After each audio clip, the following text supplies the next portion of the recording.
மாலை வணக்கங்கள். நாங்கள் கடைசி அலகு ஆரம்பித்து அதில் 2 வகுப்புகளை நிறைவு செய்திருக்கிறோம். இந்த 2 வகுப்புகளையும் உங்களுக்கு தெரியும், எங்களுடைய தகவல் தொடர்பாடல் தொழில்நுட்ப வளர்ச்சி காரணமாக ஏற்பட்ட பிரதிகூலங்களை நாங்கள் ஒரு துறை ரீதியாக அல்லது ஒரு வகை ரீதியாக எடுத்து அதில் உள்ள பிரச்சனைகளை பார்த்து கொண்டு வரோம். அதில் ஒரு எழுமாறாக இல்லாமல் ஒரு அந்த பிரச்சனைகளை என்ன வகைக்குள்ள அடங்குகின்றது என்பதை வைத்துக்கொண்டு தான் நாங்கள் அந்த பிரச்சனைகளை எடுத்துக்கொண்டு வரோம். அதில் பல வித்தியாசமான பிரச்சனைகள் இருக்கின்றது. நான் உங்களுக்கு சொல்லியிருப்பேன், உங்களுக்கு ஞாபகம் இருக்கும். மீண்டும் ஒரு தடவை ஞாபகப்படுத்தி விட்டு இன்றைய நாள் விடயங்களை போவோம். உங்களுக்கு தெரியும், ஐசிடியின் வளர்ச்சி காரணமாக சட்ட ரீதியான பிரச்சனைகள் ஏற்பட்டிருக்கு. ரைட்? அப்போ சட்ட ரீதியாக என்ன பிரச்சனை வந்தது என்பதை நாங்கள் படிச்சிருக்கோம். அதே மாதிரி ஐசிடி வளர்ந்ததால ஒழுக்கம் விழுமியம் சம்பந்தமான பிரச்சனை வந்தது, அது சம்பந்தமா படிச்சிருக்கோம். அதே போல ஐசிடி வளர்ந்ததால இறுதியாக நாங்கள் நடந்த வகுப்புல பார்த்தோம், இந்த சூழலுக்கு ஏற்படக்கூடிய பிரச்சனைகள், என்வாயன்மெண்டல் சம்பந்தமான பிரச்சனை, இந்த இவேஸ்ட் போன்ற விடயங்கள் இது படிச்சிருக்கோம். இது மாதிரி இன்னும் பல விடயங்கள் இருக்கு, ஒவ்வொன்று ஒன்றாக பார்ப்போம். ரைட்? நாங்கள் இப்போ இறுதியாக படித்த விடயம்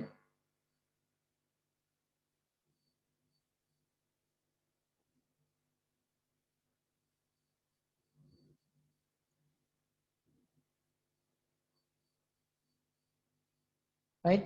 இங்க கவனிக்கணும்ல, இறுதியாக நாங்கள் பார்த்த பிரச்சனைகள்ல சட்ட பிரச்சனைகள் நாங்கள் பார்த்துட்டோம். சரிதானே? சட்ட ரீதியான பிரச்சனைகள் பார்த்துட்டோம். விழுமியங்கள் ஒழுக்கம் சம்பந்தமான பிரச்சனைகள் பார்த்துட்டோம். அதே போல சூழலுக்கு ஏற்பட்ட பிரச்சனைகள்ல இந்த வேஸ்ட், இலத்திரனியல் கழிவு தொடர்பாக பார்த்துருக்கோம். இனி அதே மாதிரி பௌதீக தர்க்க பிரச்சனைகளும் பார்த்துட்டோம். ரைட்? ஒரு கணனிக்கு ஏற்படக்கூடிய பௌதிக ரீதியான பிரச்சனைகள் என்ன, தர்க்க ரீதியான பிரச்சனைகள் என்ன, அதில் இருந்து எவ்வாறு பாதுகாப்பு பெறுறது, இந்த விடயங்களும் பார்த்துட்டோம். இனி நாங்க பார்க்க இருக்கிறது 3 பிரச்சனைகள்: சமூக பிரச்சனை, சுகாதார பிரச்சனை, தீங்கு பயக்கும் மென்பொருட்கள் என்ற 3 விடயங்களையும் பார்ப்போம். ரைட்? ஒவ்வொன்றாக பார்ப்போம். இப்பொழுது நாங்க பார்க்க வேண்டியது சமூக பிரச்சனைகள். ரைட்?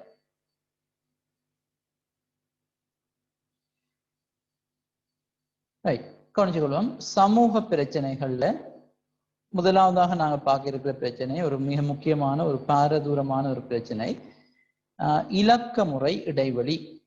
சில சந்தர்ப்பங்கள்ல இலக்க பிரிப்புன்னு சொல்லுவேன். இலக்க முறை இடைவெளி என்றாலும் இலக்க பிரிப்பு என்றாலும் ஒன்றுதான். இதுல நான் உங்களுக்கு இதுல காட்சிப்படுத்தி இருக்கிற இந்த விளக்கங்கள் வரை விளக்கணங்களை நீங்கள் பிறகு வாசிச்சு அதை விளங்கி கொள்ளலாம். இப்பொழுது நான் சொல்வதை மிக திருத்தமாக மிக விளக்கமாக கேட்டு விளங்கிக் கொள்ளுங்க. ரைட்? இதுதான் மிக முக்கியமானது. அதை வாசிச்சு விளங்குறது நீங்க பிறகும் பார்த்துக்கொள்ளலாம். ரைட்? இந்த இலக்க முறை இடைவெளி என்றது நான் உங்களுக்கு சொன்னேன், ஒரு சமூகம் சார்ந்த ஒரு பெரிய பிரச்சனை, ஒரு சிறிய ஒரு பிரச்சனையாக நாங்கள் இதை பார்க்கிறது இல்லை. ஒரு மிகப்பெரிய பாரதூரமான ஒரு பிரச்சனை தான் இந்த இலக்க முறை இடைவெளி, அந்த இலக்க பிரிப்பு என்று சொல்லுவோம். ஆங்கிலத்துல டிஜிட்டல் டிவைட் என்று சொல்லுவோம். ரைட்? டிஜிட்டல் டிவைட், இலக்க முறை இடைவெளி என்றால் என்னன்னு பார்ப்போம். இப்ப ஐசிடியின் வளர்ச்சி ஐசிடி இந்த அபரிதமான வளர்ச்சி எங்களோட சமூகத்துல 2 விதமான மக்களை உருவாக்கி இருக்கு. ஐசிடியின் வளர்ச்சியால எங்களுடைய சமுதாயத்துல 2 மக்கள் குழு, மக்கள் குழாம் உருவாகி இருக்கு. ஒன்று, இந்த தகவல் தொடர்பாடல் தொழில்நுட்பத்தை அல்லது தகவல் தொடர்பாடல் தொழில்நுட்ப கருவிகளை பயன்படுத்தக்கூடிய அல்லது அதை அணுகக்கூடிய ஆற்றல் கொண்ட ஒரு மக்கள் குழாம். தகவல் தொடர்பாடல் தொழில்நுட்ப சாதனங்களையோ அல்லது தகவல் தொடர்பாடல் தொழில்நுட்ப அந்த புதிய திறன்களை அல்லது புதிய அறிமுகங்களை பயன்படுத்தக்கூடிய அல்லது அதை அணுகக்கூடிய ஆற்றல் கொண்ட ஒரு குழு. உதாரணத்துக்கு சொல்றதா இருந்தால், மொபைல் போனை பயன்படுத்தக்கூடிய ஆக்கள் அல்லது கம்ப்யூட்டரை பயன்படுத்தக்கூடிய ஆக்கள், இணையத்தை பயன்படுத்தக்கூடிய ஆக்கள் அல்லது அதை கொண்டிருக்கக்கூடிய ஆக்கள், இதுதான் ஒரு குழு. கூடவே இந்த ஐசிடியின் வளர்ச்சி காரணமாக இந்த தகவல் தொடர்பாடல் தொழில்நுட்ப சாதனங்களையோ அல்லது இந்த புதிய தகவல் தொடர்பாடல் தொழில்நுட்பத்தையோ அணுக முடியாத நிலையிலையும் ஒரு மக்கள் குழு இருக்கும். அதாவது போன் இல்லாமல் போனை பயன்படுத்த தெரியாமல், கம்ப்யூட்டர் இல்லாமல் கம்ப்யூட்டர் பயன்படுத்த தெரியாமல், இணையம் இல்லாமல் இணைய வசதி இல்லாமல் இணையத்தை பயன்படுத்துற அறிவில்லாமல் இவ்வாறான ஒரு குழு இருக்கும். இந்த 2 குழுவுக்கும் இடைப்பட்ட ஒரு இடைவெளி தான் இந்த இலக்க முறை இடைவெளி. ரைட். மீளம் சொல்றேன், கவனிச்சுக்கணுங்க. ஐசிடி இந்த வளர்ச்சியால எங்களுடைய சமுதாயத்துல 2 குழுக்கள் உருவாயிருக்கு. ஒரு குழு ஐசிடியை பாவிக்கக்கூடிய இந்த சாதனங்களை கையாளக்கூடிய ஆற்றல் கொண்ட ஒரு குழு. ஆற்றல் கொண்ட ஒரு குழுன்னு நான் சொல்றது, அந்த அந்த குழுவிட்டம் அல்ல அந்த மக்களிடம் இந்த கருவிகளை பயன்படுத்தக்கூடிய அறிவும் இருக்கும், அதே போல அந்த கருவிகளும் இருக்கும். அதே போல மறுபுறத்தை பார்த்தீங்கன்னா, இந்த புதிய தகவல் தொடர்பாடல் தொழில்நுட்பத்தை அணுக முடியாத ஒரு மக்கள் குழுவும் இருக்கும். அந்த சாதனங்களும் அவர்கள்ட்ட இருக்காது, மாறாக மேலதிகமாக அவர்களுக்கு அதை பயன்படுத்துகிற அந்த தொழில்நுட்ப அறிவும் இருக்காது. இந்த 2 மக்கள் குழுவையும் உண்மையாக உருவாக்கியது ஐசிடி தான். இந்த ஐசிடி உருவானதால ஒரு பக்கத்துல இப்படியான ஒரு வசதிகள் கிடைத்த சாதனங்களை கையாளக்கூடிய மக்கள் இருக்கணும், மற்ற புறத்திலே அதை பயன்படுத்த முடியாத மக்கள் இருக்கணும். இந்த 2க்கும் இடைப்பட்ட இடைவெளி இலக்க முறை இடைவெளி. அப்ப இது ஏன் நாங்கள் பெரிய பிரச்சனை என்று சொல்றோம்னு சொன்னா உங்களுக்கு விளங்கி இருக்கும். இப்ப இதுல பாருங்க, இந்த 2 இப்ப இந்த உதாரணத்தை நான் இதை தொடர்றதுக்கு முதல் இந்த இதுல காட்டப்பட்டிருக்கிற இந்த படத்தை பாருங்க. இதுல ஒரு தொடர்பாடல், இந்த 2 நபர், இதுல ஒரு நபர் இருக்கின்றார், ரைட், இங்காலே ஒரு நபர் இருக்கின்றார். இந்த 2 பேருக்கும் இடையில இப்ப ஒரு தொடர்பாடல் இடம்பெறும். ஆனால் இந்த நபர் தகவல் தொடர்பாடல் தொழில்நுட்ப வளர்ச்சியால வந்த அந்த கருவிகளையோ சாதனங்களையோ பயன்படுத்தக்கூடிய அல்லது அணுகக்கூடிய அந்த வசதி அவருக்கு இல்லை, அல்ல திறன் இல்லை, ரைட். அப்ப ஆனால் இங்க மறுமுனையில இருக்கிற நபர், இவரோட தொடர்பாட வேண்டிய மற்ற நபரிடம் இந்த வசதிகளோ அல்ல இந்த அணுகக்கூடிய அந்த திறன் இருக்குன்னு வைத்துக் கொள்ளணும். அப்ப இப்ப என்ன நடக்கும்னு யோசிச்சு பாருங்க. இந்த நபர் இவரோட தொடர்பாடுமாக இருந்தால் அவர் தகவல் தொடர்பாடு தொழில்நுட்பம் அல்லாமல் தன்னுடைய பாரம்பரிய மெத்தட், அதாவது ஒரு கடிதம் மூலம் இவரிடம் ஒரு விடயத்தை எதிர்பார்க்கிறார். இவருடன் தொடர்பாடலை மேற்கொள்ளுமாக இருந்தால் அவர் கடிதம் மூலம்தான் தொடர்பாடலை மேற்கொள்வதற்கு தயாராக இருக்கிறார். ஏனென்றால் அவருக்கு இந்த தகவல் தொடர்பாடு தொழில்நுட்ப வளர்ச்சியால் ஏற்பட்ட அந்த சாதனங்கள் அணுக முடியாத நிலையில இருக்கிறார். அப்ப பாருங்க, அவர் இதுல என்ன, அவர் ஒரு கடிதம் எழுதுகின்றார், அன்புள்ள ரவி, உங்கள் சுகம் எப்படி. ஆனால் இங்க மறுமுனையில இவரோட தொடர்பாட வேண்டிய நபர் தகவல் தொடர்பாடல் தொழில்நுட்ப சாதனங்கள் அணுகி அதை பயன்படுத்துகிற திறன் கொண்டவர். அவர் ஸ்மார்ட் போன், இன்டர்நெட் அதைத்தான் அவர் கையாளக்கூடிய, அதனுடன் தான் அவருடைய வாழ்க்கை போய் கொண்டிருக்கிறது. இப்ப யோசிச்சு பாருங்க, இவர் என்ன ஸ்மார்ட் போன்ல கம்யூனிகேஷன் செய்யறது, இன்டர்நெட்ல கம்ப்யூட்டர்ல கம்யூனிகேஷன் செய்யறது தான் அவருடைய நாளாந்த செயற்பாடு. ஆனால் இவருடைய நாளாந்த செயற்பாடு கடிதம் மூலமாக மற்றவருடைய தொடர்பு ஏற்படுறது. இப்ப யோசிச்சு பாருங்க, இந்த 2 பேருக்கும் இடையில தொடர்பாடு சாத்தியம் இல்லை. ஏன், அவர் ஒரு முறையை பாவிக்கின்றார், இவர் தகவல் தொடர்பாடு தொழில்நுட்பம் சார்ந்த முறையை பயன்படுத்துகிறார். இந்த 2 பேரும் நெருங்கி வர முடியாது. 2 பேருக்கும் இடையில ஒரு இடைவெளி இருந்து கொண்டே இருக்கும். இந்த இடைவெளியைத்தான், ரைட், இதுல பாருங்க, இந்த இடைவெளி தான் இங்கே இலக்க முறை இடைவெளி. ஒரு படம் மூலமாக உங்களுக்கு இந்த விடயத்தை தெளிவாக வெளிக்காட்டி இருக்கின்றன.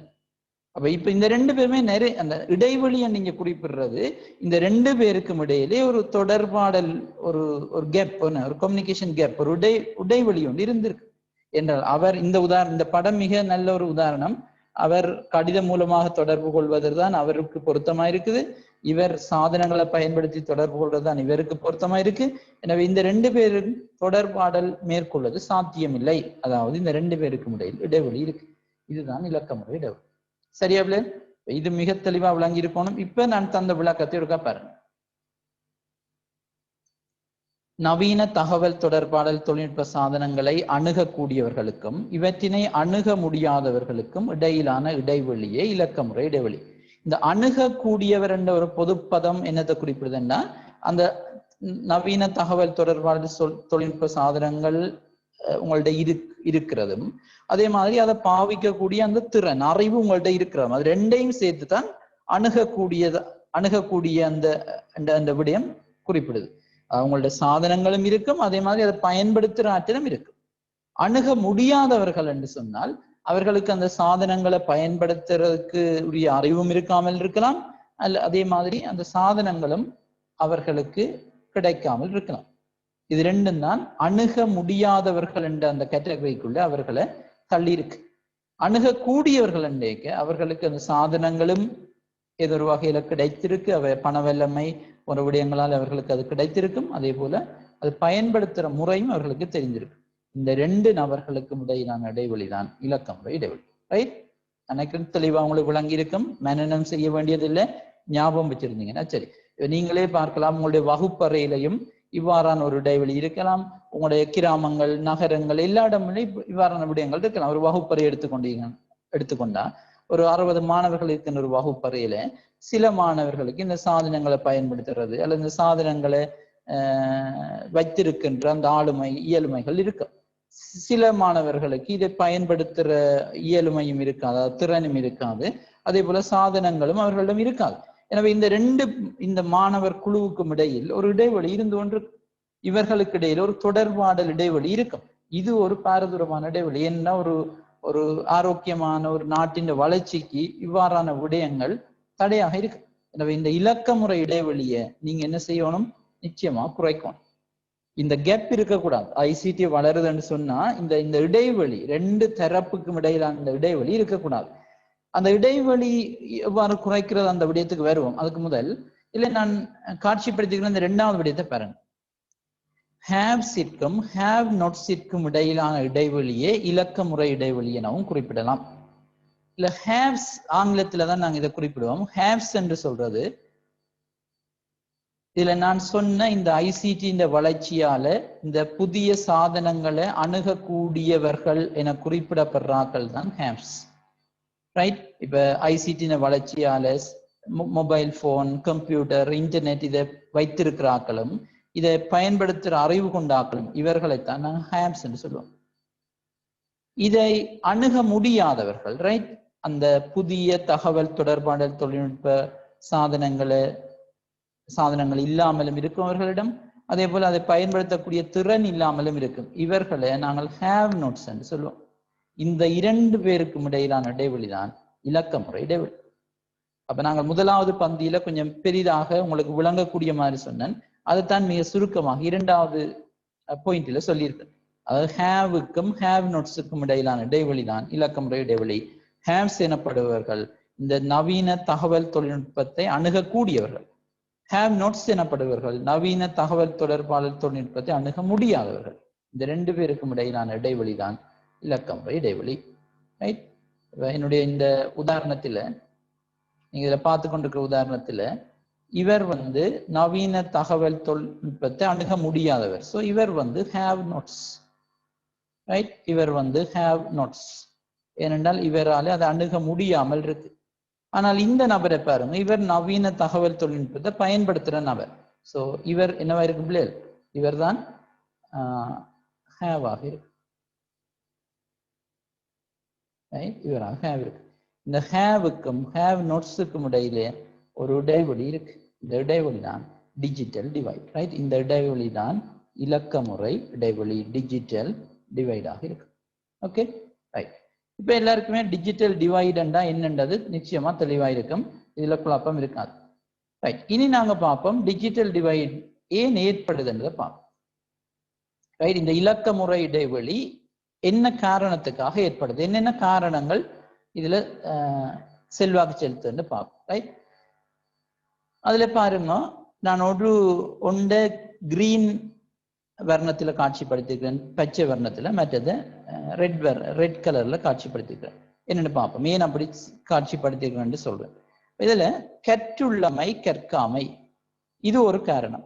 அதாவது மக்கள், ஒரு பிரதேசத்தில் இருக்கிற மக்கள் கற்றிருந்தால் அவர்கள் அந்த ஹேவ் என்ற வகைக்குள் வந்துடுவினோம். அதாவது கற்று தேர்ச்சி பெற்ற அறிவு வந்தா அந்த தகவல் தொடர்பாடல் தொழில்நுட்பத்தை அணுகக்கூடியவர்கள் என்ற வகைக்கு வந்துடுவினோம். இந்த ரெட்டில இருக்கிறது கற்காமை என்றது அந்த தகவல் தொடர்பாடல் தொழில்நுட்பத்தை அணுக முடியாதவர்கள் என்று சொல்றோம் தானே, அந்த வகைக்கு வந்துடுவினோம். எனவே இது முதலாவது விடயம். ரைட்டானே? அப்ப தனிய கற்கிறது மட்டும் இந்த பிரச்சனையை கொண்டு வரும்னு சொல்லிடலாம். கற்றிருந்தாலோ அல்லது கற்காமல் விட்டிருந்தாலோ இந்த இடைவெளி வரும்னு சொல்ல, இது ஒரு காரணம். இதே மாதிரி பல காரணங்கள் இருக்கலாம். இரண்டாவது பாருங்கள், தொழில்நுட்ப அறிவு.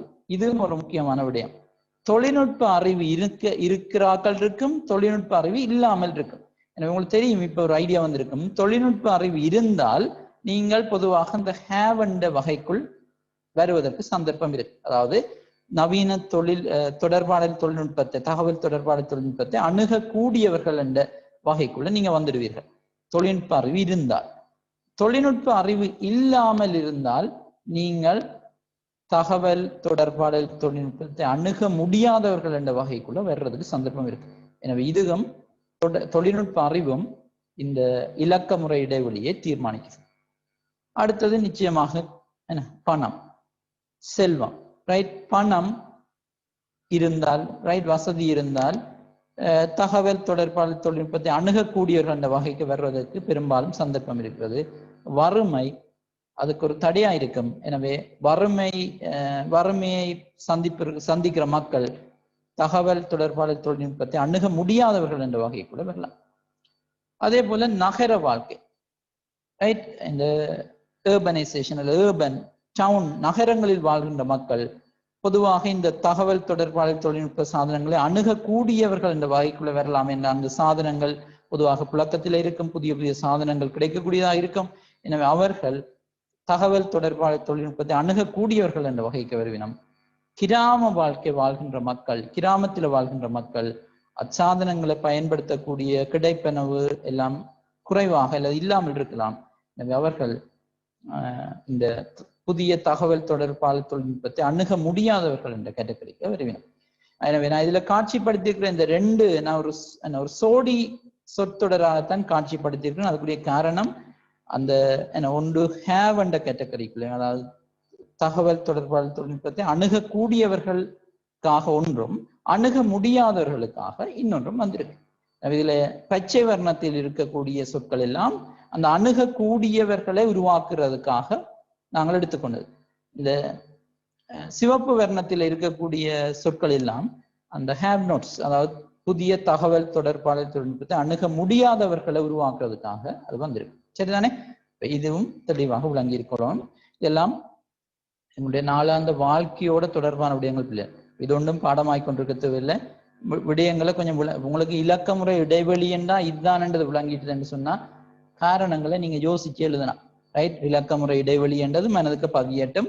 தகவல் தொடர்பாடல் தொழில்நுட்ப வளர்ச்சியால அதை பயன்படுத்தக்கூடிய, அதை அணுகக்கூடிய மக்களுக்கும் அதை அணுக முடியாத மக்களுக்கும் இடையிலான இடைவெளி. இது ஞாபகம் இருந்தா இந்த காரணங்கள் எல்லாம் மிக உங்களுக்கு இலகுவாக ஞாபகம் இருக்கு. ரைட் தானே?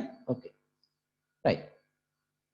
இனி பார்ப்போம், இந்த இலக்க முறை இடைவெளி கட்டாயமாக குறைக்கப்பட வேண்டும். இந்த ரெண்டுக்கும் இடையிலான கேப். ரைட், இப்ப நான் முதல் காட்சிப்படுத்தின இந்த படத்தை பார்த்தீங்கன்னு சொன்னா இந்த இடைவெளி, ரைட், இந்த இடைவெளி கட்டாயமாக குறையணும்.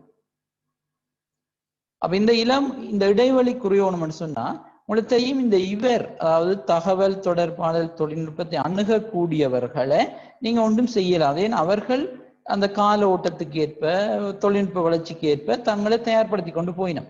சோ அவர்கள் ஓகே, ரைட், அவர்கள் போறது சரி. ஆனால் இந்த அணுக முடியாத நபர்கள் இருக்குதானே பிள்ளை, அவர்களைத்தான் நீங்க என்ன செய்யணும், ஏதோ ஒரு வகையில உயர்த்து கொண்டு வரணும், மேல தள்ளி விடணும். அப்ப அவர்களை மேல தள்ளிவிட்டு அவர்களையும் தகவல் தொடர்பாடல் தொழில்நுட்பத்தை அணுகக்கூடிய ஒரு நிலைக்கு நீங்க கொண்டு வந்துட்டீங்கன்னு சொன்னா இந்த இடைவெளி நிச்சயமா குறை. நான் சொல்றது விளங்குதானே? இப்ப எங்களுக்கு இருக்கின்ற பிரச்சனை இந்த இடைவெளியை குறைக்கணும். ஏன், இதுல பாருங்க, இவர் கடிதம் எழுதுறதுதான் அவருக்கு தெரிஞ்சது, இவர் ஸ்மார்ட் போன்ல கம்யூனிகேஷன் செய்யறதுதான் இவருக்கு தெரிஞ்சது. அப்ப ரெண்டு பேரும் இப்ப சேரலாது, ரெண்டு பேருக்கும் தொடர்பாடல் இல்லை. அப்ப ஒரு இடைவெளி இருக்குன்னு சொல்றோம். அப்ப ரெண்டு பேரும் நெருங்கி வரணும்னு சொன்னா நீங்கள் இந்த ஸ்மார்ட் போன்ல கம்யூனிகேஷன் செய்யற ஆளே ஒன்று நீங்க செய்யலாது. அவர் காலத்துக்கு ஏற்ப அவர் தன்னை மாற்றி கொண்டு வர. பிரச்சனை எங்க, இந்த நவீன தகவல் தொடர்பாடல் தொழில்நுட்பத்தை அணுக முடியாதவர்கள் தான் பிரச்சனை. அவர்களை நவீன தகவல் தொடர்பாடல் தொழில்நுட்பத்தை அணுகக்கூடிய அந்த நிலைக்கு நீங்க உயர்த்தி விடணும். ரைட், அப்படி உயர்த்துவீர்களா இருந்தால் இப்ப யோசிச்சு பாருங்க, இந்த ரெண்டு பேரும் இப்ப தொடர்பாடலை மேற்கொள்ளலாம். அப்படியா இருந்தா அந்த இடைவெளி இல்லாம போயிட்டு எல்லாம் குறைஞ்சிட்டு தானே அர்த்தம். ரைட் தானே? அப்ப இப்ப நாங்க பார்க்க போறோம் இந்த இடைவெளியை எப்படி குறைக்கிறது. ரைட், எப்படி குறைக்கிறேன்னு சொன்னா இந்த இலக்க முறை இடைவெளியை குறைக்கிறத நாங்கள் ஒரு சொற்பதம் கொண்டு அழைப்போம். இலக்க முறை இடைவெளிக்கு பாலம் அமைத்தல் என்று சொல்றது. ரைட், இலக்க முறை இடைவெளிக்கு பாலம் அமைத்தல் அல்லது தமிழ்ல இலக்க முறை பாலம் என்று சொல்லுவினோம். Digital bridge. Right. Digital bridge இங்கிலீஷ்ல சொல்லுவோம். அது தமிழ்ல இலக்க முறை இடைவெளிக்கு பாலம் அமைத்தல் என்று சொன்னாலும் சரி, அல்லது இலக்க முறை பாலம் என்று சொன்னாலும் சரி. இந்த பாலம் கட்டுறோம்னா அது என்ன ஒரு கற்பனை தான். இந்த பாலம் கட்டுறோம்னா இந்த ரெண்டு பேரும் நெருங்காமல் இருக்கிறோம், ரெண்டு பேருக்கும் இடையில ஒரு விரிசல், ஒரு இடைவெளி இருக்கு. அந்த இடைவெளியை குறைக்க போறோம்.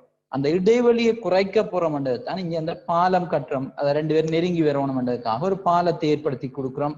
இந்த உறவு பாலம் எல்லாம் சொல்லினா தானே ரெண்டு பேரும் பிரிஞ்சு தனித்தனி இருக்கிற ஆக்களை சேர்க்கிறதுக்காக வெளிநாடுகளில் இருக்கிற தமிழாக்களும் இலங்கையில் உள்ள தமிழாக்களுக்கும் தொடர்பு இல்லைன்னா இது ரெண்டு பேரையும் இணைச்சு ஏதாவது ஒரு தொடர்பை கொண்டு வராக்கள் அதை உறவு பாலம் என்று சொல்லுவேன். அந்த தாங்க செய்யற செயலை உறவு பாலம் என்றா அந்த ரெண்டு பேரையும் நெருங்கி வர பண்றது. ரைட் தானே? அந்த வேர்டை வச்சுக்கொண்டு நீங்க குழப்ப முடிய தேவையில.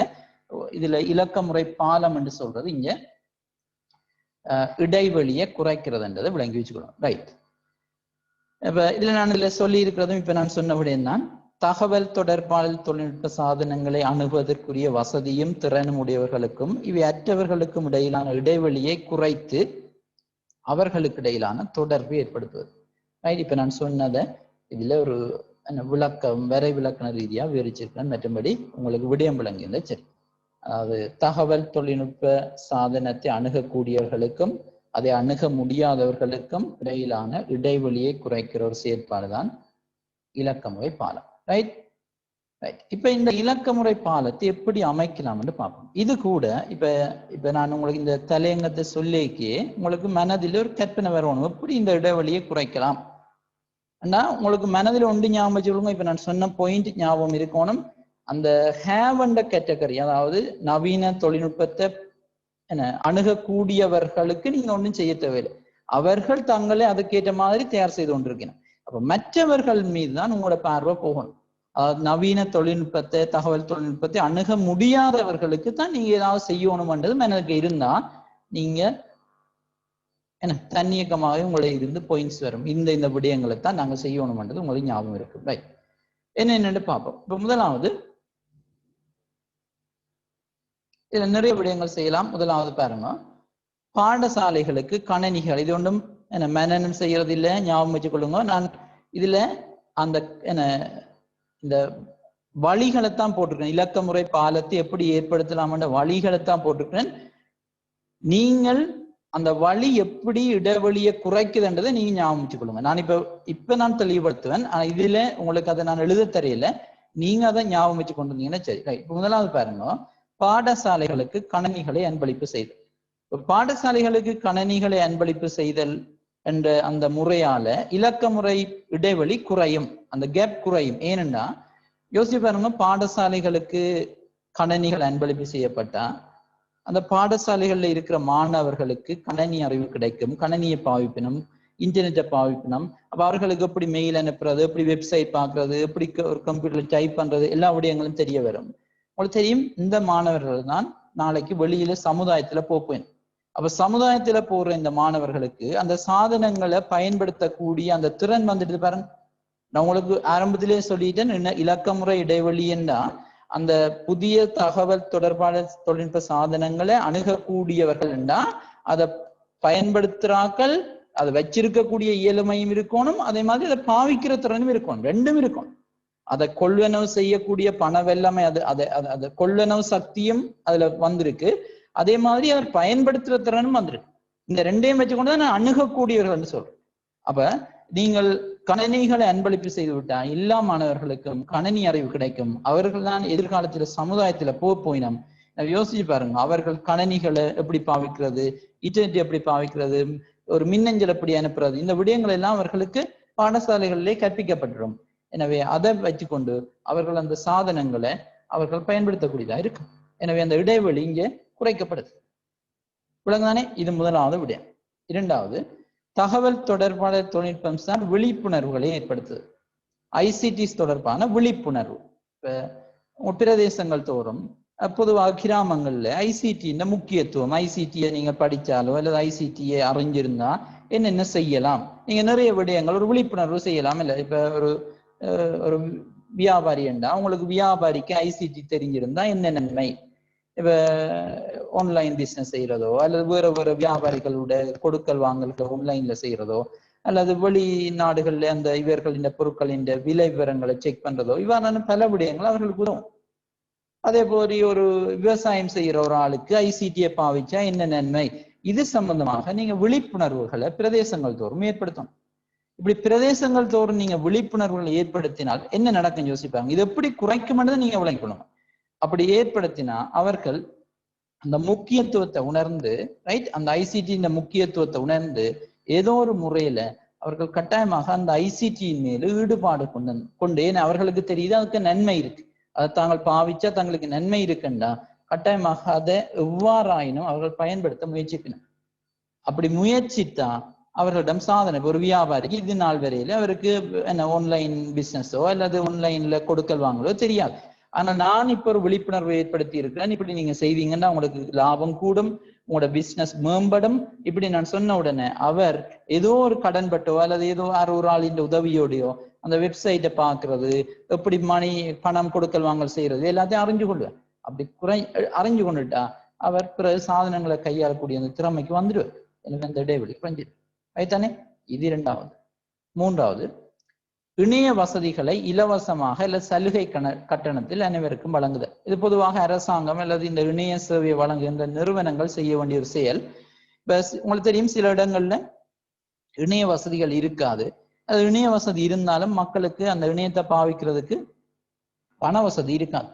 அப்ப அதால கூடி அவர்கள் இணையத்தை பாவிக்காம விட்டு அந்த ஹேவ் நோட்ஸ் என்ற வகைக்கு இருப்பினோம்.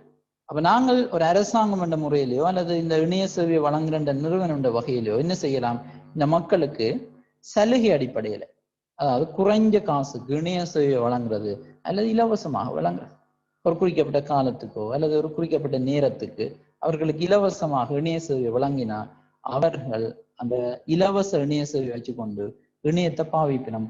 அதன் ஊடாக இணையம் அவர்களுக்கு பரிச்சயமாகும், இல்லை அந்த நன்மைகள் கிடைக்கப்பெற அவர்கள் இணையத்துக்கு பழக்கப்படுவினோம். அந்த ஹேவ் நோட்ஸ் என்ற வகைக்கு இருக்க மாட்டேன். விளங்குதானே? அப்ப இதுவும் ஒரு முக்கியமான செயல். அடுத்தது, பிரதேசங்கள் தோறும் சில கணனி வள நிலையங்கள் போன்ற சில கணனி கற்கை நெறிகள் அல்லது இந்த கணனிசார் தொழில்நுட்ப அறிவை போதிக்கின்ற சில நிறுவனங்களை நிறுவுதல். ரைட்? கணனி வள நிலையங்கள். அதே போல விதாதான்னு சொல்லப்படுகிறது. இந்த இலங்கை அரசாங்கம் இலங்கையின் பல பிரதேசங்களிலும் பொதுவாக கிராமங்களில் உருவாக்கி இருக்கின்ற ஒரு தொழில்நுட்பம் சார்ந்த அறிவை மக்களுக்கு புகற்றுறதுக்காக உருவாக்கின நிலையம்தான், ஒரு நிறுவனம் தான் விதாதா. அதே போல நெனசெல என்று கேள்விப்பட்டிருப்பீங்க, அறிவுச்சாலை. இப்படியான சில தொழில்நுட்பம் சார்ந்த விடயங்களை அந்த பிரதேச மக்களுக்கு கற்பிக்கின்ற சில நிறுவனங்களை அல்ல நிலையங்களை நிறுவுதல். பொதுவாக இந்த கணனி வள நிலையங்கள், கம்ப்யூட்டர் ரிசோர்ஸ் சென்டர்னு சொல்லுவோம், சிஆர்சி, கம்ப்யூட்டர் ரிசோர்ஸ் சென்டர், விதாதா, நெனசெல, இவ்வாறான நிலையங்களை நிறுவினா இது அரசாங்கம் தான் செய்ய வேண்டும் இல்லை, தொண்டர் அமைப்புகள் செய்யலாம், தனிப்பட்ட நபர்கள் இவ்வாறான ஒரு நிறுவனத்தை நிறுவி அங்க சில தொழில்நுட்பம் சார் கற்க நெறிகளை இலவசமாகவோ அல்லது சலுகை கட்டணத்திலேயோ நடாத்துறது. இப்போ உதாரணத்துக்கு உங்களுடைய பிரதேசத்துல ஒரு கம்ப்யூட்டர் ரிசோர்ஸ் சென்டர் ஒன்று உருவாக்கி, கணனி வள நிலையம் ஒன்று உருவாக்கி அங்கு ஒரு சலுகை அடிப்படையில் கணனி கற்க நெறிகளை போதிக்கின்றது. ஒரு வெண்பொருள் பயிற்சி நெறி, கணனி வெண்பொருள் ஹார்ட்வேர் ரிப்பேரிங் சம்பந்தமான ஒரு பயிற்சி நெறியை இலவசமாகவோ அல்லது குறைந்த கட்டணத்துக்கோ நடத்துது. அப்படி நடத்தும் பொழுது அந்த பிரதேச மக்கள், இளைஞர்கள், யுவதிகள் இவர்கள் இந்த விடயங்களை கற்று ரைட் அவர்களுக்கு பரிச்சயமாக என்ன கணனி தொடர்பான அறிவு வருகின்றது, அதை எவ்வாறு திருத்துவது, எவ்வாறு கணனிகளை பயன்படுத்துவது, கூடவே அதை வைத்துக்கொண்டு அவர்கள் ஒரு சுய தொழிலோ இதோ ஒன்று செய்யலாம். அதன் மூலமாக அவருக்கு வருமானம் வரும். எனவே கணனிகளை கொள்வனம் செய்யக்கூடிய ஆற்றலும் அவர்களுக்கு கிடைக்கும், அதே போல அவற்றை பயன்படுத்தக்கூடிய ஆற்றலும் கிடைக்கும். எனவே அந்த இடைவெளி இல்லாமல் போயிடும். ரைட்? எனவே இதுவும் ஒரு விடயம். நிலையங்களை, இவ்வாறான கற்கை நெறிகளை நடத்தக்கூடிய நிலையங்களை உருவாக்குது. அடுத்தது, மாணவர்களுக்கு உங்களை பாடசாலைகளாக இருக்கலாம், வேறு கல்வி நிலையங்களாக இருக்கலாம், ஐசிடியை பயன்படுத்தி மாணவர்களுக்கு கற்பித்தல். ஐசிடியை கற்பித்தல் என்ற விடயமும் ஏற்றுக்கொள்ளலாம். ரைட்? உங்களுடைய பாடத்திட்டத்திலே ஐசிடி ஒரு பாடமாக அமைந்தது கூட இந்த இலக்கப்புற இடைவெளியை குறைக்கலாம். ஆனா இதிலே சொல்லப்பட்டிருக்கிறது அது இல்லை. உங்களுடைய பாடங்களை கற்பிக்கிறதுக்கு ஐசிடியை பயன்படுத்தல். இப்போ உதாரணத்துக்கு நீங்கள் பாடசாலையில் விஞ்ஞான பாடம் கற்பிக்கணும், அதற்கு ஐசிடியை பயன்படுத்துதல். உதாரணத்துக்கு உங்களுடைய டீச்சர் ஒரு உங்களோட ஸ்கூல்ல ஒரு என்ன ஒரு மல்டிமீடியா ப்ரொஜெக்டரோ அல்லது இந்த இன்டராக்டிவ் ஒயிட் போர்டு, நீங்க ஸ்மார்ட் போர்டுன்னு சொல்லுவீங்க, இந்த ஸ்மார்ட் போர்டோ இவ்வாறு இருந்தால் உங்களையும் அந்த கற்பித்தல் செயற்பாட்டில் ஈடுபடுத்தி அவர் கற்பிக்கலாம். உதாரணத்துக்கு ஒரு ஸ்மார்ட் போர்டில் ஏதோ ஒன்றை காட்சிப்படுத்தி உங்களிடம் அந்த பெண்ணை தந்து இதில் கொண்டு போய் சரியான விடை எழுதுங்கள் அல்லது இதில் இந்த விடயங்களை கீறி காட்டுங்கள், இவ்வாறாக சொன்னால் நீங்களும் அந்த கற்பித்தல் செயற்பாட்டில் என்ன இன்டராக்டிவ், அதாவது ஒரு தொடர் வருகிறீர்கள். உங்களுக்கு அந்த சாதனத்தை அல்லது அந்த அந்த இன்டராக்டிவ் ஒயிட் போர்டை எவ்வாறு கையாள்வது என்ற அறிவு கிடைக்கிறது. எனவே நீங்கள் சமுதாயத்துக்கு போகும் பொழுது உங்களுக்கு அந்த என்ன அந்த தொழில்நுட்ப அறிவு கொண்ட ஒரு நபரா போகைக்கு அந்த இடைவெளி இல்லாம போயிடும். அல்லது ஆசிரியர் படிப்பிக்கும் பொழுது என்ன உங்களுக்கு சில உங்களோட பாடசாலையில் ஒரு ஆய்வு கூடம் இருந்தால் ஒரு விஞ்ஞான பாடமோ அல்லது வேறு ஒரு பாடம் ஒரு என்ன ஒரு எந்த ஒரு பாடமாகவும் இருக்கலாம், ஒரு குறிக்கப்பட்ட ஒரு வேலையை தந்து அதை இணையத்தில் தேடி ஒரு சிறிய ஒரு பிரசன்டேஷன் ஒன்றை உருவாக்குங்கள் என்று உங்களை சொல்லலாம். ஒரு ஹிஸ்டரி சம்பந்தமான ஒரு டாபிக்கை தந்து ஒரு தலைப்பை தந்து உங்களுக்கு ஒரு நேரத்தை ஒதுக்கி இந்த நேரத்துக்குள்ள இணையத்துல தேடி இந்த விடயத்தை உருவாக்கி ஒரு முன்வைப்பு ஒரு பிரசன்டேஷன் செய்யுங்கள் என்று தந்தா நீங்கள் இணையத்தில் போய் தேடுகிறீர்கள் ஒரு குழுவாக. உங்களுக்கு சில விளையாட்டு அறிவில்லாட்டியும் உங்களுடைய குழுவில் இருக்கக்கூடிய மற்ற மாணவர்கள் உதவுவார்கள், ஆசிரியர் உதவுவார். இதை வச்சுக்கொண்டு நீங்கள் அந்த குழுவில் இயங்குகிறீர்கள். யோசிச்சு பாருங்க, உங்களுக்கு அந்த அறிவு படிப்படியாக கிடைக்கிறது. எனவே பாடசாலைகளில் கற்பித்தலை மேற்கொள்வதற்காக ஐசிடியை பயன்படுத்துவது கூட ஒரு காரணம், இந்த இடைவெளியை குறைப்பதற்குரிய ஒரு முறை. ரைட் தானே? ரைட். அடுத்தது இந்த சமூகத்தில் இருக்கக்கூடிய இந்த வித்தியாசமான ஆர்வம் கொண்ட நபர்களின் ஈடுபாட்டை தூண்டக்கூடிய இணையதளங்களை உருவாக்குது. சமூகத்திலே பல வித்தியாசமான ஈடுபாட்டு அல்லது ஆர்வம் கொண்ட நபர்கள் இருப்பினும், உதாரணத்துக்கு சினிமா மீது ஆர்வம் கொண்டார்கள் இருப்பினும், விளையாட்டுத்துறை மீது ஆர்வம் கொண்டார்கள் இருப்பினும், இதே போல வேற ஏதாவது இசைத்துறை சம்பந்தமான ஆர்வம் கொண்டார்கள் இருப்பினும், கலைகள்ல அல்லது இந்த என்ன சொல்லுவோம் இந்த கவிதைகள் அல்லது இந்த நோவல்ஸ் சொல்லுவாங்க சிறுகதைகள், இவ்வாறான ஆர்வம், இப்படி பல விதமான ஆர்வம் கொண்டாக்கள் சமுதாயத்தில் இருப்பினோம். இப்ப நாங்கள் என்ன செய்யலாம்னா இந்த ஆர்வத்தை தூண்டக்கூடிய முறையில சில இணையதளங்களை உருவாக்கி விடுறது. உதாரணத்துக்கு இப்ப நான் ஒரு விளையாட்டுத்துறை ஒரு கிரிக்கெட் தொடர்பான ஒரு இணையதளத்தை உருவாக்கி அதற்குள் கிரிக்கெட் தொடர்பான புதிய புதிய விடயங்களை நான் அதுல சேர்த்து விடுறது. இப்ப சேர்த்தா என்ன நடக்கும், இந்த கிரிக்கெட் தொடர்பான ஈடுபாடு கொண்ட நபர்கள் சமுதாயத்துல இருப்பினோம். ஆனா அவர்களுக்கு இந்த நவீன தொழில்நுட்பத்தை தகவல் தொடர்பான தொழில்நுட்பத்தை அணுக முடியாத நிலையில அவை இருந்திருப்பேன். ஆனால் இப்ப அவர்களின் ஈடுபாட்டை தூண்டக்கூடிய ஒரு வெப்சைட்டை நான் உருவாக்கியிருக்கேன். அப்ப அவர்கள் அது ஏதோ ஒரு முறையில கேள்விப்படும் பொழுது இப்ப அவர்கள் யோசிக்கணும், தங்களுக்கு ஏற்ற ஒரு வெப்சைட் இருக்கு, அதுக்குள்ள ஏதோ விடயம் இருக்கு, தங்களை கவர்ற விடயம் இருக்கு, என்ன செய்யணும் பிள்ளைகள், அதை ஏதோ ஒரு வகையில பயன்படுத்த யோசிப்பேன். அவரிடம் சில போன் இல்லாம இருக்கலாம், அந்த வெப்சைட் எப்படி பார்க்கிறேன்னு தெரியாம இருக்கலாம். ஆனால் அவர்களிடம் இருக்கக்கூடிய எல்லாம் இதுக்குள்ள அந்த வெப்சைட்டுக்குள்ள தங்களுக்கு தேவையான ஏதோ ஒன்று இருக்குன்ற விளங்கிக் கொள்ளும். அதை கேள்விப்பட்ட உடனே அவ என்ன செய்யணும், வேறொரு நண்பர்களின் உதவியோடையோ அல்லது அவருடைய போன்லயோ கம்ப்யூட்டர்லயோ அவர்கள் இந்த வழிகாட்டல்ல அந்த வெப்சைட்டை பார்ப்பினோம். ஆனா அதுல பார்த்த உடனே அவன் ஆர்வம் மேலும் தூண்டப்படும். இதுக்குள்ள இருக்கக்கூடிய விடயங்கள் தங்களுக்கு ஏற்ற விடயம் என்று தெரிய வரைக்கும் அவ எப்படியோ அதை ஒவ்வொரு நாளும் பார்க்கணும்னு யோசிப்பினோம்.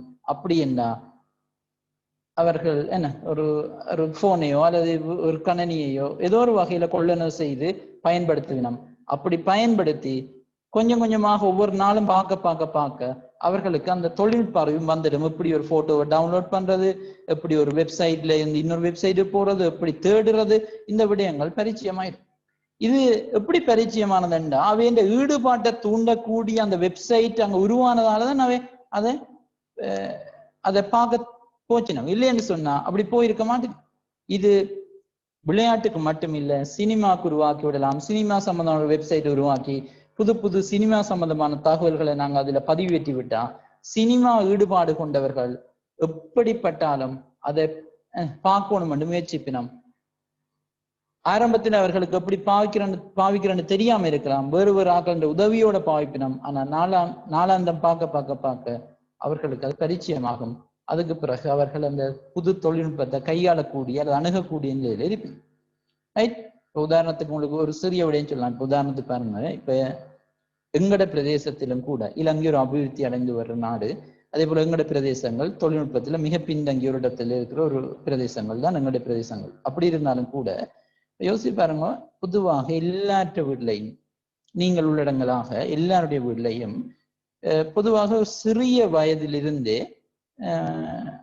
மாணவர்களுக்கு அல்லது சிறுவர்களுக்கு இந்த சாதனங்களை கையாளக்கூடிய ஆற்றல் வந்துட்டு. அதாவது ஒரு வெப்சைட் எப்படி பார்க்கிறது, ஒரு விடயத்தை எப்படி தேடுறது, எப்படி ஒரு அல்லது ஒரு ஒரு விடயத்தை எப்படி டவுன்லோட் பண்றது, எப்படி ஒரு விடயத்தை இங்க ஒரு வெப்சைட்ல அப்லோட் பண்றது, இது சாதாரண ஒரு சிறுவர்களுக்கும் அதே மாதிரி பெரும்பாலும் ஒரு வயதானவர்கள், கல்வி அறிவு இல்லாதவர்கள், இவர் எல்லாருக்கும் ஓரளவுக்கு பரிச்சயமா இருக்கு.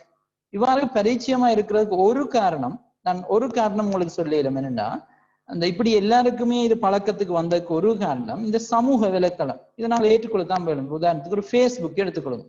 ஒரு ஃபேஸ்புக்கின் இந்த அபரிவிதமான வளர்ச்சி பெரும்பாலான மக்களை இந்த இணையதளங்கள் தொடர்பான ஒரு எக்ஸ்பர்ட்டா மாத்தி இருக்கு.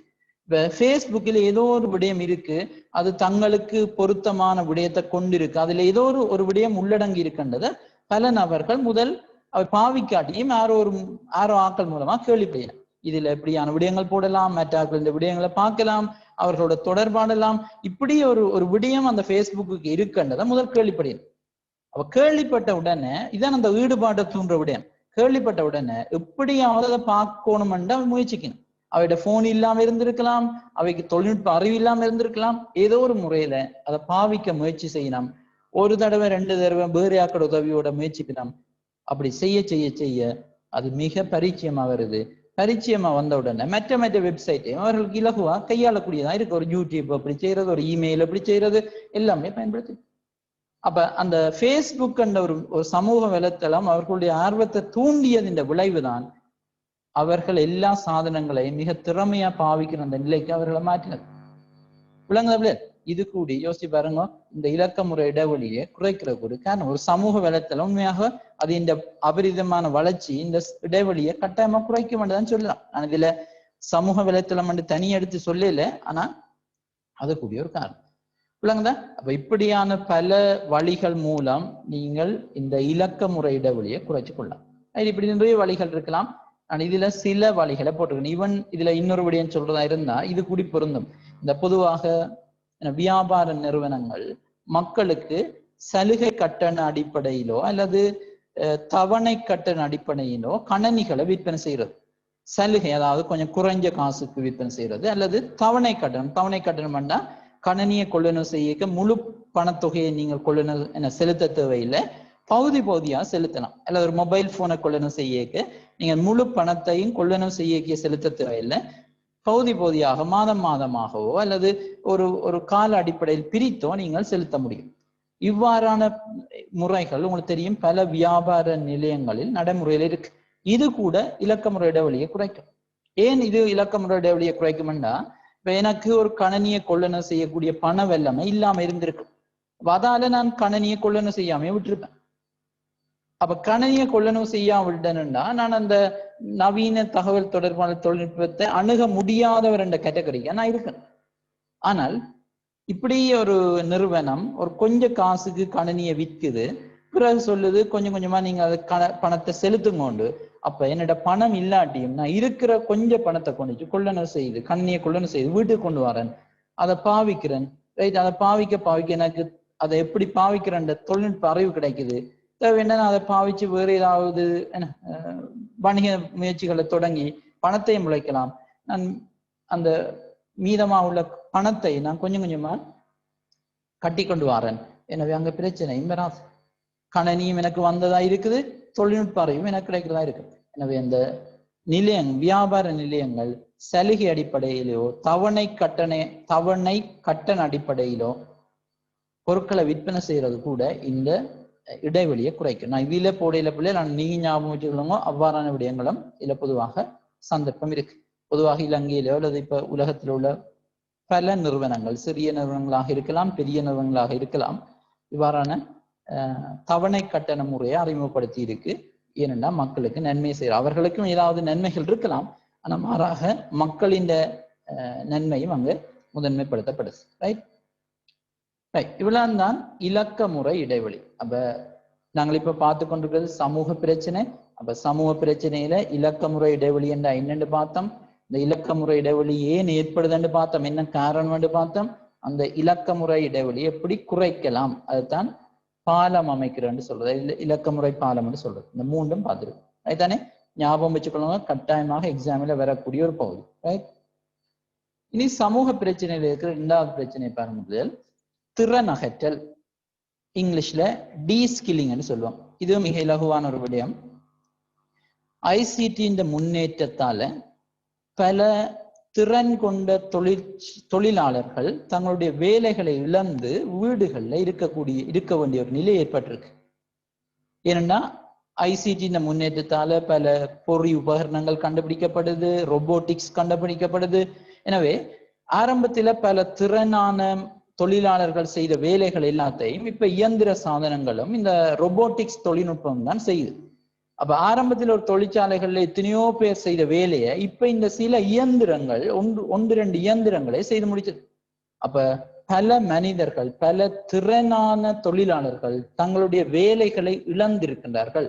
இதுதான் டீஸ்கில்லிங். விளங்குதான், ஒரு தகவல் தொடர்பாடல் தொழில்நுட்ப முன்னேற்றத்தால மிக திறன் வாய்ந்த ஊழியர்கள், தொழிலாளர்கள் தங்களுடைய வேலைகளை இழத்தல் தான் திறன் அகற்றல். நேரடியா சொல்றதுன்னா வேலை இழத்தல்னு சொல்லலாம், ஜாப் லாஸ் என்று சொல்லுவோம். வேலை இழத்தல் இதுதான் திறன் அகற்றல். அப்ப இது ஐசிடியால் ஏற்பட்ட ஒரு சமூக பிரச்சனை. இது ஒரு ஐசிடியால் ஏற்பட்ட பிரச்சனைன்றது உங்களுக்கு விளங்கி இருக்கும். ஏனென்றா ஐசிடி வளர்ந்திருக்காட்டி இப்படி ஒரு பிரச்சனை வந்திருக்காது. தொழிற்சாலைகள்ல மனிதர்கள் தான் இருந்திருக்கணும், அவர்கள் தான் எல்லா வேலைகளையும் செய்திருப்பார்கள். அப்ப அங்க வேலை இழக்கப்பட்டிருக்காங்க. ஆனால் தகவல் தொழில்நுட்பம் முன்னேற்றம் அடைய மிக பெரிய பெரிய பொறிகள், உபகரணங்கள், ரொபோட்டிக்ஸ் எல்லாம் கண்டுபிடிக்கப்படுது. அவை மனிதர்கள் செய்த வேலைகளை செய்ய தொடங்க மனிதர்களுக்கு வேலை இல்லாம போகுது. ரைத்தானே, இதுதான் விடயம். இல்ல நான் தந்திருக்கிற விடயத்தை பாருங்க. தகவல் தொடர்பாடல் தொழில்நுட்ப வளர்ச்சி காரணமாக அனுபவமும் திறனும் உடைய பணியாளர்கள் வேலை இழத்தலே திறன் அகற்றல் ஆகும். முன்பு பல மனிதர்கள் நிறைவேற்றிய பணிகளை தற்போது இயந்திர சாதனத்தின் துணை கொண்டு இலகுவில் செய்ய முடிகிறது. சரிதானே, இப்ப திறன் அகற்றல் என்றது இதுதான். இது ஒரு சமூக பிரச்சனை. ஏனென்றால் ஒட்டுமொத்த சமூகமுமே, எங்களோட சூழ உள்ள சமூகமுமே இதனால பாதிக்கப்படுறதுக்கு சந்தர்ப்பம் இருக்கு. சரிதானே, ரைட். இப்ப இதுல நான் சும்மா ஒரு சிறிய ஒரு உங்களோட விளக்கத்துக்காக ஒரு விடயத்தை காட்சிப்படுத்திக்கிறேன் பாருங்க. இதுல அன்று எப்படி இருந்தது, ஒரு தொழிற்சாலையில ஏராளமான தொழிலாளர்கள் ஒவ்வொரு செயற்பாடுகள்ல ஈடுபட்டினோம். அப்ப நிறைய பேருக்கு வேலை வாய்ப்பு கிடைக்கக்கூடியதா இருந்தது. ஆனா இன்று என்ன நடந்திருக்குன்னு பாருங்க. முழுக்க இந்த இப்படியான இயந்திர சாதனங்கள், இதுல கார் தொழிற்சாலை ஒன்றில் கார்கள் உற்பத்தி தான் இதுல பார்த்து கொண்டிருக்கிற படம். அதுல பாருங்க, முழுக்க இந்த ரொபோட்டிக்ஸ் தொழில்நுட்பத்தை பயன்படுத்தி தான் உற்பத்தி செய்யணும். இயந்திர சாதனங்கள் உட்பட எல்லாத்துக்குமே இந்த ரொபோட்டிக்ஸ் தொழில்நுட்பத்தை தான் பயன்படுத்தினோம். காராக இருக்கலாம், ஏரோப்ளேனாக இருக்கலாம், பெரிய பெரிய பொறிகளாக இருக்கலாம், எல்லாவற்றுக்கும் ரொபோட்டிக்ஸ் தொழில்நுட்பம். கூடவே சில தொழில்நுட்பவியலாளர்கள், மனிதர்கள் அங்கே வேலைகளில் ஈடுபடுவார்கள். ஆனால் ஒட்டுமொத்தத்துல முன்பு இருந்த அளவுக்கு இப்ப தொழிலாளர்கள் இருக்க மாட்டேன். முன்பு ஆயிரக்கணக்கில் இருந்திருப்பார்கள், இப்பொழுது மிக சொற்ப அளவில் மட்டும்தான் இருப்பார்கள். ரைட், அப்ப இதுதான் திறன் அகற்றல். ரைட்டானே, ஐசிடி முன்னேற்றத்தாலதான் இப்படி ஒரு பிரச்சனை வந்ததுன்றது உங்களுக்கு விளங்கினா சரி. Right right. இப்ப இந்த திறன் அகற்றல்ல சில உதாரணங்கள் பார்ப்போம். இப்ப நான் முதல் சொன்ன ஒரு உதாரணம், இது ஒரு உதாரணம். என்ன, தொழிற்சாலைகள்ல மிக திறன் கொண்ட பல பணியாளர்கள், ஊழியர்கள் தங்களுடைய வேலைகளை இழந்திருக்கிறது. ஏனென்றால் அங்கே ரோபோட்டிக்ஸ் அதே போல இயந்திர சாதனங்கள் வந்ததால இவர்கள் இந்த வேலை போயிட்டு. இது முதலாவது உதாரணம். இதுல ரெண்டாவது உதாரணத்தை பாருங்க. இப்ப நான் இதை தெளிவுபடுத்துறேன்னு நீங்க வாசிக்கலாம். இப்ப நாங்கள் முந்தி ஒரு காலத்துல எல்லாருமே நூலகத்துக்கு போவோம், லைப்ரரிஸ். ஏனென்றா புத்தகங்கள், சஞ்சிகைகள், நியூஸ் பேப்பர்ஸ் இவ்வாறு வாசிக்கிறதுக்காக போவோம். ஆனால் இப்பத்தைய காலத்துல இந்த நூலகத்திற்கு போற மக்களின் எண்ணிக்கை மிக குறைவு. ஏனென்னா இந்த நீங்கள் கேள்விப்பட்டிருப்பீங்க, இ புக்ஸ், மின் புத்தகங்கள் என்று சொல்லுவோம். அதாவது உங்களுடைய புத்தகங்கள் எல்லாம் வெப்சைட்ல இலத்திரனியல் வடிவில் இப்ப இருக்கு. அது நியூஸ் பேப்பரா இருக்கலாம், மேகசினா இருக்கலாம், உங்களுடைய பாட புத்தகங்களா இருக்கலாம், வேறு புத்தகங்களாக இருக்கலாம். எல்லாமே இப்ப வலை கடப்படங்கள் வெப்சைட்ல மின் புத்தகங்களாக இருக்கு. அப்ப முந்தி நாங்கள் நூலகத்துக்கு போய் புத்தகங்களை வாசிச்ச நாங்கள் இப்ப யோசிச்சு பாருங்க, நாங்கள் அங்க போக விரும்ப மாட்டோம், நூலகத்துக்கு போக விரும்ப மாட்டோம். எனவே என்ன நடந்திருக்கு, இந்த நூலகம் சார்ந்த வேலைகள் இழக்கப்படுது. நூலகம் சார்ந்த வேலைகள், அந்த லைப்ரரியன், அங்க லைப்ரரி அசிஸ்டன்ட், இப்படி கன பேர் அங்க இருந்திருப்பினோம். இப்ப மக்கள் நூலகத்துக்கு போறது குறைவடைஞ்சா அங்க நூலகத்தில் இருக்கக்கூடிய ஊழியர்களின் எண்ணிக்கை அவர்கள் நிச்சயமா குறைப்பின். என்ன அவ்வளவு நூலகத்துக்கு, அந்த நூலகத்துக்கு அவ்வளவு ஊழியர்கள் தேவைப்படாது. என்ன அது வாசகர்கள், அந்த ரீடர்ஸ், யூசர்ஸ் குறைஞ்சிடணும். எனவே நூலகம் சார்ந்த வேலைகள் இழக்கப்படுது. அதான் முதலாவது. மின் நூல்கள், மின் சஞ்சிகைகள் ஆகியவற்றின் விளைவாக நூலகங்கள் மூடப்படுதலும் அவற்றுடன் தொடர்பட்ட தொழில்கள் இல்லாமல் போதல். லைப்ரரி க்ளோஸ் பண்ணப்படலாம், அல்லது அதே போல தொழில் லைப்ரரியன், அசிஸ்டன்ட் லைப்ரரியன், அதுல பைண்டர்ஸ், இப்படி கன பேர் இருப்பினோம். அதுல அவை இந்த தொழில்கள் எல்லாம் இல்லாம போற சான்ஸ் இருக்கு. இது ஐசிடி முன்னேற்றத்தால வந்தது. ஐசிடி முன்னேறி இருக்காட்டி எல்லாருமே நூலகத்துக்கு போய்த்தான் புத்தகங்களை வாசிச்சிருக்கோம். இது முதலாவது. ரெண்டாவது பாருங்க, இப்ப இந்த ஐசிடியின் வளர்ச்சியால இணையம் வளர்ந்தது.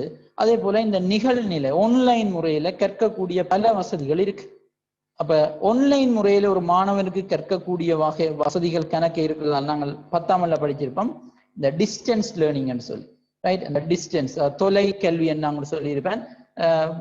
அந்த குறிக்கப்பட்ட கல்வி நிலையத்துக்கு போகாமலேயே வீட்டுல இருந்தே நீங்க படிச்சு கொள்ளலாம். அப்ப இப்படி நீங்கள் ஆன்லைன் முறையில கேட்க என்ன பிரச்சனை வரும், இந்த ஆசிரியர்கள், இந்த தொழில்கள் இல்லாம இப்ப பாருங்க, நீங்கள் ஒரு ஆன்லைன் முறையில நீங்க சுயமாக சில விடயங்களை கற்றுக்கொள்ளலாம். அப்படியா இருந்தா அது அப்படி ஒரு சுயமாக கற்கக்கூடிய ஆன்லைன் முறை இல்லாமல் இருந்திருந்தா நீங்க ஒரு ஆசிரியர்கிட்ட போய் உங்களோட சந்தேகங்களை கேட்டு தான் தீர்த்து இருக்கணும். ஆனால் இப்ப உங்களுக்கே தெரியும், உங்களோட சந்தேகங்களை தீர்க்கக்கூடிய இணையதளங்கள் எத்தனையோ இருக்குது, வீடியோஸை நீங்க பார்த்து தீர்த்து கொள்ளலாம். எனவே ஒரு ஆசிரியர் தேவை இல்லை. அப்ப ஐசிடியின் வளர்ச்சியால ஆசிரியர்கள் தேவைப்படாம போயிடும். அப்ப ஆசிரியர்கள் இந்த தொழில்கள் விளக்கப்படுற சந்தர்ப்பம் இருக்கு. இது ரெண்டாவது தான். எல்லாமே டீஸ்கில்லிங் தான், ரைட்? ஐசிடி வளர்ந்ததால திறன் கொண்ட தொழிலாளர்கள் தங்களுடைய வேலைகளை இழக்கிறது தான் டீஸ்கில்லிங். ஸோ ஆசிரியர்கள் தங்களுடைய தொழில்களை இழக்கினோம். ஏனென்றால் ஐசிடி இந்த வளர்ச்சியால மாணவர்கள் ஆன்லைன் முறையில படிக்கக்கூடிய வசதிகள் இருக்கு, ரைட்? மூன்றாவது, இந்த நாங்கள் எங்களோட உடல் சம்பந்தமான பரிசோதனைகளை செய்யறதுக்கு நாங்கள் முந்தி ஆய்வு கூடங்களுக்கு போகணும். அதாவது உங்களுக்கு என்ன, குருதியில சீனின்ற அளவு, குளுக்கோஸ், பிளட் சுகரை டெஸ்ட் பண்ணணும்னா ஆய்வு கூடம், உங்களுக்கு தெரியும், லெபோரட்டரி லேப் அண்ட் இருக்கும் எங்களோட இடங்கள்ல. அந்த லேப்ல போய் உங்களுடைய என்ன பிளட்டை கொடுத்து நீங்க டெஸ்ட் பண்ணணும். அதே மாதிரி வேற உடல் சம்பந்தமான டெஸ்டிங், இப்போ உதாரணத்துக்கு ப்ரெஷர், குருதி அமுக்கத்தை செக் பண்ணணுமா, அங்கதான் போகணும். இப்படியான பல பரிசோதனைகளை செய்யறதுக்கு ஆய்வு கூடத்துக்கு தான் நாங்கள் போய் எங்களுடைய சோதனைகளை மேற்கொள்வது வழக்கம். ஆனால் இப்ப இந்த ஐசிடி இந்த வளர்ச்சி காரணமாக வீடுகள்ல மிக குறைந்த விலையில வாங்கி பாவிக்கக்கூடிய சில சாதனங்கள் வந்துட்டு. நீங்க 10ஆம் படிச்சிருப்பீங்க, பிளட் சுகரை டெஸ்ட் பண்றதுக்கு பிளட் சுகர் டெஸ்டிங் மெஷின், குருதியில சீனின்ற அளவை அளக்குற ஒரு உபகரணம் இப்ப வந்துட்டு. மிக குறைந்த விலையில வெறும் பயன்படுத்தலாம். அதுக்கு பெரிய தொழில்நுட்ப அறிவு தேவையில்லை அதை இயக்குறது. அதே போல என்ன, பிளட் பிரஷர், குருதி அமுக்கத்தை அளக்கிற கருவி, இதெல்லாம் வீடுகள்ல நீங்க கொள்ளளவு செய்து பயன்படுத்தக்கூடிய சில மலிவான, அதே மாதிரி தொழில்நுட்ப அறிவு தேவைப்படாத சாதனங்கள் வந்துட்டு. இப்ப என்ன நடக்குது, நாங்கள் ஆய்வு கூடத்துக்கு போய் சோதனைகளை மேற்கொள்றதை குறைச்சு கொண்டோம், அல்லது இல்லாம செய்துட்டோம், நிப்பாட்டி கொண்டோம். எனவே இந்த ஆய்வு கூடத்துல இருக்கக்கூடிய வேலை வாய்ப்புகள் இழக்கப்படுது. அங்கே லேபோரட்டரி சம்பந்தமான வேலை வாய்ப்புகள் இருந்திருக்கும். அந்த லேபோரட்டரி சம்பந்தமான டெக்னீஷியன்ஸ், அதை செய்யக்கூடிய நிபுணர்கள், அவர்களுடைய வேலைகள் எல்லாம் இழக்கப்படுது. இதுவும் இந்த டீஸ்கில்லிங்கால வந்த விடயம். அப்ப ஐசிடி வளர்ந்திராட்டி இவ்வாறான பிரச்சனைகள் வந்திருக்காது பாருங்க. ஐசிடி இந்த வளர்ச்சி இப்படி இல்லைன்னு சொன்னா உங்களுக்கு இவ்வாறான பிரச்சனைகள் ஒண்ணுமே வராது. அந்த வேலைகள் இழக்கப்படாம அவ்வாறாகவே இருந்திருக்கு, ரைட் தானே? அப்ப இதுதான் விடயம். சமூக பிரச்சனைகள்ல இப்ப நாங்கள் இறுதியா பார்த்தது திறன் அகற்றல். திறன் அகற்றல்ண்டா என்னது ஞாபகம் வச்சுக்கொள்ளுங்க, அதுக்கு சில உதாரணங்கள் ஞாபகம் வச்சுக்கணும், சரிதானே? ரைட். இவ்வளவு தான் சமூக பிரச்சனைகள். 2 சமூக பிரச்சனை பார்த்திருக்கிறோம். ஒன்று இலக்க முறை இடைவெளி, 2வது இப்ப நாங்கள் இறுதியா பார்த்த இந்த டீஸ்கிலிங், திறனகற்று. ரைட், இனி நாங்கள் பார்க்க வேண்டியது அடுத்த பிரச்சனை சுகாதார பிரச்சனைகள், ஹெல்த் இஷ்யூஸ். இப்ப சுகாதார பிரச்சனைன்றதும் உங்கள் எல்லாருக்குமே நல்லா தெரியும். ஐசிடியின் வளர்ச்சியால எங்களுடைய உடலுக்கு மிக பாரதூரமான பிரச்சனைகள் நிறைய இருக்கலாம். இப்ப நாங்கள் ஐசிடியின் வளர்ச்சி காரணமாக கணனி திரைக்கு முன்னுக்கு நீண்ட நேரம் உட்கார்ந்துருக்கிறோம். கணனி விளையாட்டுக்கள் அல்லது வேறு வேறு சில தொழில்களை மேற்கொள்றாக்கள் தவிர்க்க முடியாமல் கணனி திரைக்கு முன்னுக்கு நீண்ட நேரம் தரித்திருக்க வேண்டிய நிலை இருக்கும். இதால நிறைய பிரச்சனைகள் இருக்கலாம். தனியே கண் சம்பந்தமான பிரச்சனைகள் மாத்திரம் இல்லை, முழு உடலுமே பாதிப்படைகிறதுக்கு சந்தர்ப்பம் இருக்கு. எங்களோட உடலின் பல்வேறு விதமான பாகங்கள் பாதிப்படைகிறதுக்கு சந்தர்ப்பம் இருக்கு. அப்ப இதுதான் சுகாதார பிரச்சனை. அல்லது இப்ப நீங்க கூட இந்த ஒரு ஆன்லைன் கிளாஸ் உங்களுடைய மொபைல் போன்ல மிக நீண்ட நேரத்துக்கு ஒரு 5 மணித்தியாலம் 6 மணித்தியாலம் இவ்வாறு தொடர்ச்சியாக நீங்கள் பார்த்து கொண்டிருந்தால் உங்களுடைய கண்கள் பாதிப்படைகிறதுக்கு சந்தர்ப்பம் இருக்கு. அவ்வாறான சந்தர்ப்பங்களை எவ்வாறு நாங்கள் தவிர்த்துக் கொள்ளலாம் என்ற விடயம் எல்லாம் இதுல படிப்போம். பொதுவாக இப்படியான பிரச்சனைகள் நீண்ட நேரம் பாவிக்க வரலாம். எனவே சுகாதார பிரச்சனைகள் ஐசிடியால வந்ததுன்றதை முதல் விளங்கிக்கணும். ஐசிடி வளர்ந்துருக்காட்டி இவ்வாறு கம்ப்யூட்டர்ஸ், மொபைல் போன் இவ்வாறான பயன்பாடு எல்லாம் அதிகரிச்சிருக்காது. ஆனா அப்படி இருந்தா நாங்கள் ஆரோக்கியமாக இவ்வாறான நோய்களுக்கு ஆட்படாமல் இருந்திருப்போம். ஆனால் இப்ப எங்களுக்கு இவ்வாறான பிரச்சனைகள் வந்திருக்கு. எனவே சுகாதார பிரச்சனைகள் என்னென்ன விடயம் எங்களுக்கு தெரிஞ்சிருக்கும். ரைட், இந்த சுகாதார பிரச்சனையில முதலாவதாக நாங்கள் ஒரு விடயம், நான் சுகாதார பிரச்சனைகள் என்னென்னது இப்ப நான் சொல்லல, முதலாவது ஒரு விடயம் பார்ப்போம். இந்த பணித்திறனியல் என்ற ஒரு விடயத்தை முதல் பார்த்துக்கொள்வோம். அதுக்கு பிறகுதான் சுகாதார பிரச்சனையை போப்போம். எர்கோனமிக்ஸ் என்று சொல்லுவோம் இங்கிலீஷ்ல. எர்கோனமிக்ஸ், பணித்திறனியல்.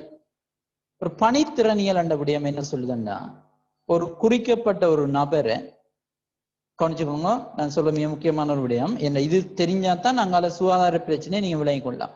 இந்த பணித்திறனியல் என்ற எண்ணக்கரு என்ன சொல்லுதுன்னா, ஒரு தொழிலாளிய அல்லது ஒரு பணியாளரை நீங்கள் பணி செய்ய நிர்பந்திக்க கூடாது, அதாவது பணிக்குள்ள தள்ளிவிடக்கூடாது. மாறாக நீங்கள் அவருக்குரிய ஒரு பணி சூழலை, ஒரு வேலை சூழலை ஏற்படுத்தி அவரை வேலை செய்ய விடணும். திருப்பி சொல்றேன், விளங்கப்படுத்துவேன். உதாரணம் சொல்லி விளங்கும். ஒரு தொழிலாளரை நாங்கள் தொழில் செய்ய சொல்லி அந்த தொழிலுக்குள்ள தள்ளிவிடக்கூடாது, புஷ் பண்ணி கூடாது, நிர்பந்திக்க கூடாது. மாறாக அவருக்கு உகந்த ஒரு தொழில் சூழலை ஏற்படுத்தி அவரை தொழில் செய்ய அனுமதிக்கிறது. இதுதான் பணித்திறனியல். உதாரணத்துக்கு இப்ப ஒரு சிறிய உதாரணம் சொல்றேனே, இப்ப ஒரு வீதி அமைக்கிற பணியில ஈடுபடுற ஒரு தொழிலாளி என்று வைங்க. ரோட் கன்ஸ்ட்ரக்ஷன், ரோட் போடுற ஒரு தொழிலாளி. அந்த தொழிலாளிய அந்த ரோட் போட போய் நீ போய் ரோட்டை போடுன்னு சொல்லி நீங்கள் தொழிலுக்கு நிர்பந்திக்க கூடாது. என்ன செய்யணும், அவர் பணி செய்யக்கூடிய ஒரு சூழலை ஏற்படுத்தி அவரை பணி செய்ய விடணும். உதாரணத்துக்கு அவர் பணி செய்யக்கூடிய ஒரு சூழல் என்று சொன்னா அவருக்குரிய பாதுகாப்பான அங்கிகள் இல்ல அவருக்கு பாதுகாப்பான உபகரணங்களும் எல்லாத்தையும் வழங்கி அவரை தொழில் செய்ய விடுறது. உதாரணத்துக்கு அவருக்கு பாதுகாப்பான உடையை கொடுக்கிறது, ஏதாவது வெயிலோ அல்லது அங்கே அவர் பயன்படுத்தக்கூடிய ரசாயன பதார்த்தங்களோ உடம்புல படலாம். சோ பொருத்தமான ஆடையை வழங்குறது. அதே மாதிரி பாதணிகள், பூட்ஸ், காலுக்கு அவர் ஏதாவது இந்த எரியக்கூடிய பொருட்களோட வேலை செய்வார், எனவே கால்கள் அதை படலாம், பொருத்தமான பூட்ஸ் காலணிகளை வழங்கலாம். அதே மாதிரி கையுறைகளை வழங்கலாம். ரைட், தலையில ஏதாவது ஆபத்து வரலாம், ஏதாவது பொருள் விழலாம், அப்படின்னு நடக்கலாம். சோ தலைக்கவசங்கள், ஹெல்மெட் பார்த்துருப்பீங்க, இந்த வீதி செப்பனர் தொழிலாளிகள் போட்டிருப்பீங்க, ஹெல்மெட்டை வழங்க. இப்படி ஒரு பணிச்சூழலை ஏற்படுத்தின பிறகு அவரை நீங்க தொழிலுக்கு அனுமதிச்சா அது ஓகே, அது அவருக்கு பாதுகாப்பா இருக்கு. இப்படியெல்லாம் நீங்க பணிச்சூழலை ஏற்படுத்தாமல், ஹெல்மெட்டை கொடுக்காமல், பூட்ஸை கொடுக்காமல், பொருத்தமான உடைய கொடுக்காமல் நீ போய் ரோட்டை போடுன்னு சொன்னா இது பிள்ளை. இப்படி செய்யக்கூடாது. இதை சொல்றதான் பணித்திறன். இது ரோட் போடுற நபருக்கு மட்டும் இல்ல பிள்ளைகள், எந்த தொழிலுக்கும் இது பொருந்தும். ஒரு கம்ப்யூட்டர்ல ஒரு டைப் பண்ண போற ஒரு நபர் என்றாலும், நான் அதுதான் வரப்போறேன் கடைசியா வரேன், டைப் பண்ண போற ஒரு நபர் என்றாலும் நீங்க அவரை கொண்டே சும்மா ஒரு மேசையும் கொடுத்து கதிரையும் கொடுத்து கம்ப்யூட்டரையும் கொடுத்து நீ டைப் பண்ணுன்னு சொல்லலாம். அப்ப அங்கேயும் நீங்க பொருத்தமான ஒரு சூழலை ஏற்படுத்தணும். கதிரை எப்படி இருக்கணும், மேசை எப்படி இருக்கணும், இடம் எப்படி இருக்கணும் நான் சொல்லுவேன். அப்ப இப்ப உங்களுக்கு விளங்கணும்ன்றதுக்காக நான் இந்த வீதி செப்பன்ற இந்த தொழிலாளி எடுத்தனே, எல்லாருமே உங்களுக்கு விளங்கியிருக்கு ரைத்தானே. அப்ப பணித்திறனியல் என்றா என்ன பிள்ளைகள், ஒரு பணியாளரை பணிக்கு நிர்பந்திக்க கூடாது, மாறாக அவருக்கு பொருத்தமான பணிச்சூழலை ஏற்படுத்தி அவரை பணி செய்ய அனுமதிக்கிறது. இந்த விடயத்தை சொல்றதான் பணித்திறனியல் என்ற இங்கிலீஷ்ல எர்கோனாமிக்ஸ் என்று சொல்லுவோம். அப்படி நீங்கள் அவருக்கு பணி சூழலை ஏற்படுத்தாத சந்தர்ப்பத்துல நிச்சயமா அவர் உடலியல் ரீதியாக பாதிக்கப்படுவார். நிறைய சுகாதார பிரச்சனைகள் ஏற்படும். சரி, அந்த சுகாதார பிரச்சனைகளை தான் நாங்கள் இனி ஒவ்வொன்றாக படிக்கிறோம். சரிதானே. அப்ப எங்களுக்கு சுகாதார பிரச்சனை என்னன்றது பார்த்திருக்கிறோம். அந்த சுகாதார பிரச்சனையில ஒரு விடயம் இந்த பணித்திறனியல். இந்த பணித்திறனியலை ஒரு ஆள் பின்பற்றாத சந்தர்ப்பத்தில தான் அவர் சுகாதார பிரச்சனைகளுக்கு உள்ளாகின்றார். ரைட். இனி நாங்கள் அந்த சுகாதார பிரச்சனைகள் என்னென்ன இருக்கின்றதை ஒவ்வொன்றாக நாங்கள் அடுத்த வகுப்புல பார்க்கலாம். ரைட்.